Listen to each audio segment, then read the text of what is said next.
What happens when a 200-ton airplane loses both engines? No engines, no spoilers, no reverse thrust. At 200 kilometers an hour, the aircraft slammed onto the runway. 8 tires exploded. Landing gear caught fire. For a split second, it looked like disaster was unavoidable. But here's the impossible part.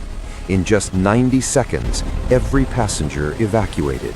Not one life lost. A powerless Airbus had just completed the longest engine-out glide landing in aviation history. The pilots didn't panic. They calculated. 293 people walked away alive. Some flights are remembered